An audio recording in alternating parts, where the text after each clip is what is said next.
세 번째, 하나님의 능력의 발현. 숨겨져 있던 것이 드러나는 걸 발현이라고 합니다. 하나님의 능력이 드러나야 되는데 우리가 하나님의 능력할 때 꼭 기억해야 될 것이 있어요. 고린도후서 4장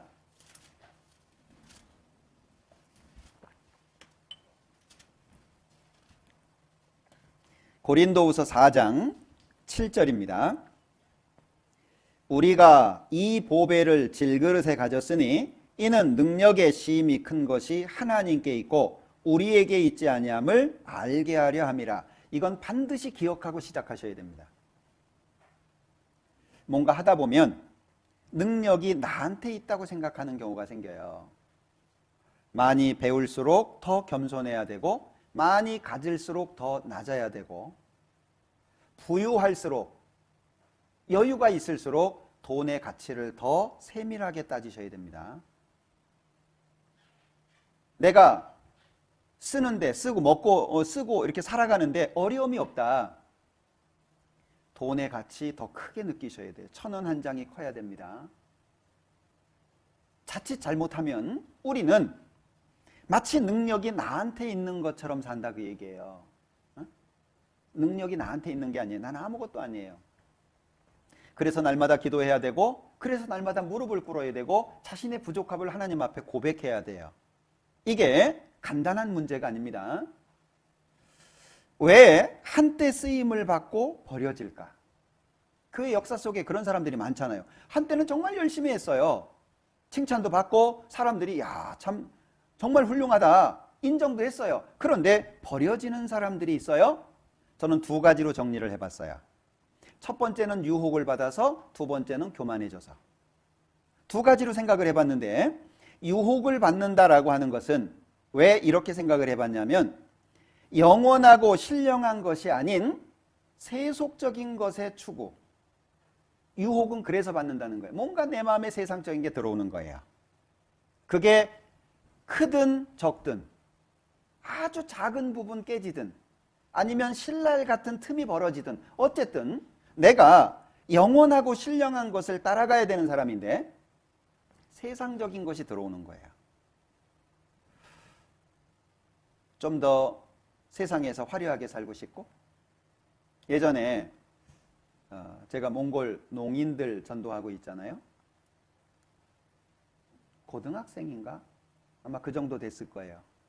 친구들끼리 고등학생들이 몇 명의 친구들이 한국을 여행을 왔어요. 의료 여행을. 그래가지고 코를 만졌네. 근데 이게 잘못된 거예요. 네? 이게 제대로 한 게 아니고 왜 이렇게 싸게 해가지고 이렇게 막 사기치고 브로커 끼고 막 이런 거 있잖아요. 보상도 안 되는, 보상도 받을 수 없는. 그런데 이제 고등학생이고 이제 막 활짝 피는 나이인데 코가 이렇게 어땠을까요? 그 모습을 보고 되게 안타깝더라고요. 그 전에 사진 보니까 이뻤어요. 되게 이쁜 사람들이 성형을 하대요. 그냥 어느 정도 생기신 분들은 그냥 만족하고 사시는 것 같아요. 근데 이렇게 나름 이쁘다는 분들이 자꾸 뭔가 만지려고 하는 것 같아요.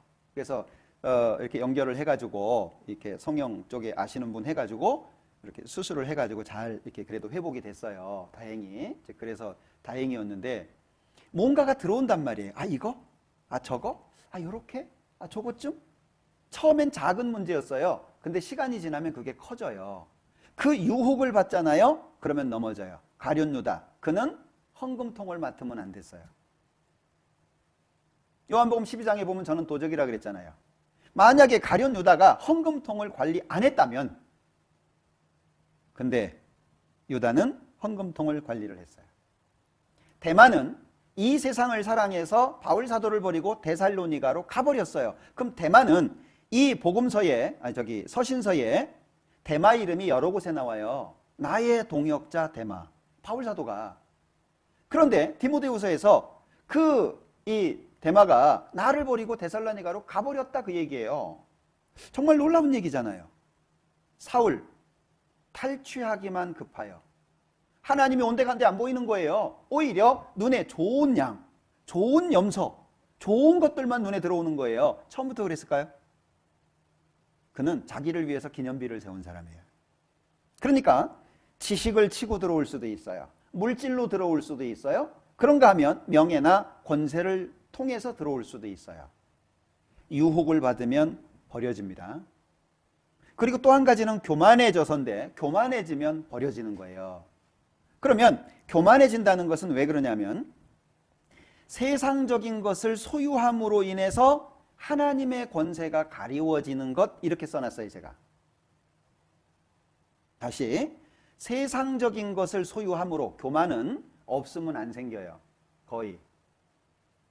교만은 대개 있는 사람에게 있는 거예요. 배운 사람이 배운 척하죠. 그게 교만이에요. 있는 사람이 있는 척하죠. 그게 교만이에요. 좀 생긴 사람이 난 척하죠. 그게 교만이에요.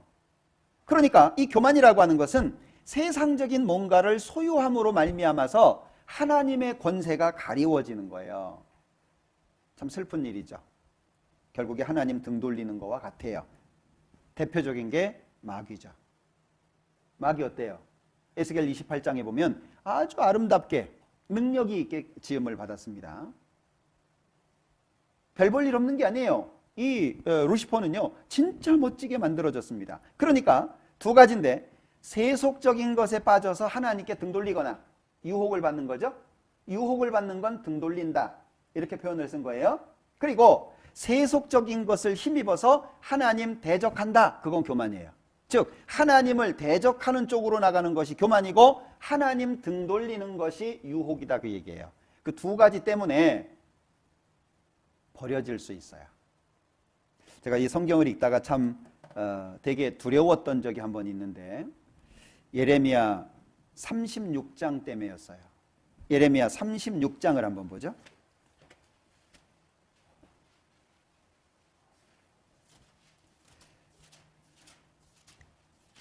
예레미야 36장 22절. 때는 9월이라 왕이 겨울 궁전에 앉았고 그 앞에는 불피운 화로가 있더라. 여우디가 3편 4편을 낭독하면 왕이 소도로 그것을 연하여 베어 화로 불에 던져서 온 두루마리를 태웠더라. 왕과 그 신하들이 이 모든 말을 듣고도 두려워하거나 그 옷을 찢지 아니하였고, 엘라단과 들라야와 그마랴가 왕께 두루마리를 사르지 말기를 간구하여도 왕이 듣지 아니하였으며, 왕이 왕의 아들 여라무엘과 아리스엘의 아들 스라야와 압디엘의 아들 셀레미야를 명하여 서기관 바룩과 선지자 예레미야를 잡으라 하였으나 여호와께서 그들을 숨기셨더라. 이 내용을 읽고 36장 1절에 보면 여호야김 왕 때 이야기입니다. 얼마나 하나님 앞에 교만했으면 하나님께서 예레미야를 통해서 주신 말씀을 낭독하자마자 칼로 잘라서 난로 속에 집어넣겠어요. 이게 어떤 마음일까요? 이게 정말 무시무시한 마음이거든요. 그러니까 교만이라고 하는 건 자신의 위에 누군가 있는 걸 용납하지 못해요. 교만이라고 하는 것은 하나님이 없어도 내가 할 수 있다고 생각하는 거예요. 한마디로 바벨탑 사상과 같다라고 할 수 있겠죠. 그러니까 버려지는 거예요. 교만은 패망의 선봉이라고 말씀하셨으니까. 그러니까 우리는 마귀 루시퍼처럼 되지 않으려면 어떤 걸 기억해야 되냐? 오직 능력은 하나님께 있다. 그러면 여러분들 꼭 기억하셔야 될 말씀이 있습니다. 교회라고 하는 것은, 교회는 연합이죠. 그래서 교회 그러면 연결이 중요하다고 저는 계속 얘기합니다. 하나님은 능력을 몰아서 안 주세요. 하나님은 결코 능력을 한 사람에게 몰아서 주지 않습니다. 그러면 여기 10명이 있어요. 하나님께서 10명에게 능력을 부어주셨어요. 그래서 10명이 교회가 됐어요. 그런데 3명 참여했어요. 그러면 어떻게 되죠? 능력 7이 빠진 거예요. 내가 얼마나 소중한 위치에 있는지 아시겠죠? 그냥 모임이 있어서 교회 나오고 안 나오고 이런 개념이 아니에요. 응? 우리 왜 꼬마들 노는 거 보니까 뭐 만화 영화에도 뭐 합체 나오고 막 그러대요. 로봇가 막 이리 붙고 저리 붙고 해가지고 뭐 크게 한 덩어리가 되고 막 이러는 것도 있던데. 예? 자, 이게 하나님은 결코 능력을 한 사람한테 몰아주지 않는데, 그러니까 거꾸로 얘기하면 능력 안 받은 사람이 있어요? 능력 안 받은 사람은 아무도 없어요. 그들이 모여서 하나님의 온전한 능력을 나타내는데 기본적으로 내 능력이 아니다라고 하는 걸 인정해야 된다, 그 얘기예요. 아, 이게 내게 아니야. 하나님께서 나에게 주셨어. 이걸 기본적으로 알고 있어야 된다는 거예요. 에베소서 3장 에베소서 3장 20절 우리 가운데서 역사하시는 능력대로 우리의 온갖 구하는 것이나 생각하는 것에 더 넘치도록 능히 하실 이에게. 잘 보시면 우리 이 목사님께서 계속 강조하시는 말씀입니다. 우리 가운데서 역사하시는 능력대로. 그러면 능력이 어디에서 역사하냐? 우리에서. 우리. 그 우리가 누구냐? 예를 들어서 10명이라면 우리예요. 우리. 그런데 만약에 둘이나 셋이 빠졌어요. 그럼 하나님의 능력이 온전히 나타날 수가 없다, 그 얘기예요. 나 한 사람이 교회라고 하는 이름 앞에 얼마나 중요한지 아세요? 그래서 바빠도 시간이 없어도 지금은 이제 좀 많이 달라졌겠습니다만은 저는 이제 직장 생활을 할 때 한 달 일정이 나오잖아요. 구역 모임도 나오고 조모임도 나오고 청년들 같은 경우에는 이런저런 모임 일정이 미리 나오잖아요. 며칠 전에 나오는 게 아니죠. 한 달 전쯤에 나와요. 그러면 그걸 쭉 보는 가운데 내가 회사 일정하고 겹치는 걸 먼저 찾아요. 왜? 1번이 교회예요. 하나님의 일이에요. 먼저 찾아요. 근데 겹치는 것이 2번이 나왔어요. 안 나오면 좋겠는데. 그러면 그 겹친 걸 가지고 하나님 앞에 이제 기도를 해요. 하나님, 내가 이 교회 안에서 이러이러해야 되는데 이 2번이 겹칩니다. 제가 지혜롭게 헤쳐나갈 수 있도록 도와주세요. 그러면서 동료한테 얘기를 하든 아니면 상사한테 얘기를 하든 아니면 일정을 바꾸든 그걸 미리 조율을 합니다. 미리. 그래도 안 되면 내가 야근을 하든 철야를 하든 해가지고 문제를 해결해 놓는 거예요. 왜? 교회 일정에 피해가 안 가야 되니까. 내가 빠졌어요. 쉽게 그런 예가 있죠. 10명이 놀러 가기로 했어요. 반찬을 한 가지씩 다 싸오기로 했어요. 그 중에 한 사람이 생각하기를 반찬 10개 많지, 9개면 충분해. 그리고 안 쌌어요. 그리고 놀러 가서 딱 야 밥 먹자 그리고 풀었는데 반찬이 하나도 없어요. 왜게요? 열이 다 그렇게 생각한 거예요. 나쯤이야. 아유 9개 가지고 먹으면 되지. 적어도 7, 8개는 되겠네. 밥만 먹어야 돼요. 교회가 그런 모습과 같아요. 내가 내 위치에 정확하게 서 있지 않으면 하나님의 능력이 빠져나가게 되고 그만큼은 누군가에게 하중이 되는 거예요. 누군가가 더 힘들어지고 누군가가 더 피곤해지는 거예요. 함께하면 쉬울 문제를 내가 빠지고 누군가가 그걸 담당하게 된다면 그 누군가는 더 많은 힘을 쏟아야 되고 더 고통스러워야 된다는 거예요. 그게 교회예요. 우리 가운데 역사하시는 능력대로. 이걸 꼭 기억하셔야 됩니다. 그러니까 능력이 우리 가운데 역사하는데 21절에 보면 교회 안에서와 그리스도 예수 안에서 그랬죠. 20절 끝에 보면 더 넘치도록 능히 하실 이에게. 그럼 하나님은 능력을 더 주실 수도 있다는 얘기죠. 20절 우리 가운데 역사하시는 능력대로 우리의 온갖 구하는 것, 우리가 하나님 앞에 구하는 것 더 넘치도록 주실 수 있다. 생각하는 것, 우리가 뭔가를 생각하는 거 있잖아요. 그것보다 더 넘치도록 주실 수 있는 분이 있다. 누구냐? 하나님이다. 그런데 어디에서? 교회 안에서와 그리스도 예수 안에서. 무리 우리잖아요. 교회가 얼마나 중요해요. 교회는 시작이자 끝입니다. 하나님의 계획의 전부예요. 하나님의 계획의 기초이자 전체를 교회라고 말할 수 있어요. 그러니까 교회의 중요성은 뭐 아무리 얘기를 해도 부족하다고 생각이 돼요. 그걸 내 마음속에 하나씩 하나씩 깨닫는 겁니다. 그러니까 하나님의 능력을 온전히 사용하려면 교회의 비밀을 깨닫는 거죠. 독불장군이에요. 독불장군이 무슨 뜻이에요? 혼자서는 장군할 수 없다. 그것이 약간 변형이 돼가지고 혼자 잘난 척해 이러지만 본래 의도는 독불 혼자 안 돼요. 장군이. 나 따라라 아무도 없는데 무슨 자기 혼자서 장군을 하겠어요.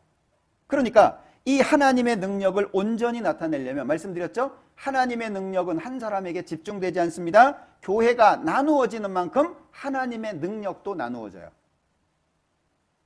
그러면 내가 얼마나 중요해요? 내가 나를 볼 때에는 생활 속에서 이런 일에 치이고 저런 일에 치이고 마음의 갈등도 있고 막 속상하기도 하고 여러 마음이 될 수 있겠죠. 근데 기억하십시오. 하나님이 나에게 세워주신 허락하신 능력이 있어요. 그거 잊지 마세요. 하나님이 나한테 주신 능력이 있다니까요. 그게 함께 모여 있을 때 온전히 능력으로 나타나요. 그걸 맛보셔야 돼요. 그걸 경험해야 돼요. 정말 맛있어요. 겁나게 맛있습니다. 이걸 경험해야 돼, 그거를. 그러면 다른 거 눈에 안 들어와요. 그 가운데 하나님의 능력이 나타나도록 돼 있어요. 그러니까 이 교회라고 하는 건 정말 신비한 겁니다. 그래서 고린도전서 12장에 보면 교회를 몸이자 지체로 설명하고 있죠. 다양한 거예요. 손의 역할을 발이 어떻게 하겠어요? 입의 역할을 눈이 어떻게 하겠어요? 머리카락의 역할을 발가락이 어떻게 하겠어요? 그것밖에 안 돼요. 그러니까 나는 나만이 할 수 있는 하나님이 주신 능력이 있는 거예요. 아유, 내가 뭔 능력이 있어? 나는 오히려 교회에 피해나 주고 교회에 짐이나 되지. 그렇게 생각하지 마세요. 나만이 할 수 있는 일이 있어요. 그게 몸이잖아요, 몸. 그래서 내 안에 거하라. 내 안이 어디예요? 에베소서 1장에 보면 교회를 몸으로 설명을 하셨잖아요. 자, 머리는 예수님이고 몸은 교회다라고 했어요. 구원받은 사람들이 모여서 교회를 이룹니다. 그러면 공급이 제대로 주어지겠죠? 그럼 성장을 해요. 성장한 만큼 뭔가를 할 수 있겠죠. 그러면 예수님께서 내 안에 거하라 어디예요? 이거 부정하면 안 돼요. 내 안에 거하라 교회예요. 그래서 내 옆에 있는 자매가 귀하고 내 옆에 있는 형제가 귀한 거예요. 생긴 건 다르고 그리고 살아가는 방식이나 생각하는 사고나 다 다를 수 있지만 내 옆에 구원받은 형제가 있고 자매가 있다는 것처럼 축복은 없어요. 내 안에 거하라 교회입니다. 이 교회를 중요하게 여기는 건 당연하겠죠. 그래서 우리가 기억해야 될 것이 있어요. 자, 뭐냐? 하나님의 능력의 발현이 교회를 통해서 나타납니다. 만약에 나 혼자 떨어졌어요. 하나님이 주신 능력이 있겠죠. 그 능력 안 나와요. 분명히 능력을 주셨는데 떨어져 있으면 안 나와요. 언제 나와요? 붙어 있을 때 나와요. 내 위치에 있을 때 나와요. 그러니까 우리 가운데 역사하시는 하나님의 능력이라고 말하고 있는 거예요. 자, 하나님의 능력의 발현이 어디에서 나타나냐? 교회를 통해서. 세 번째 말씀드렸습니다.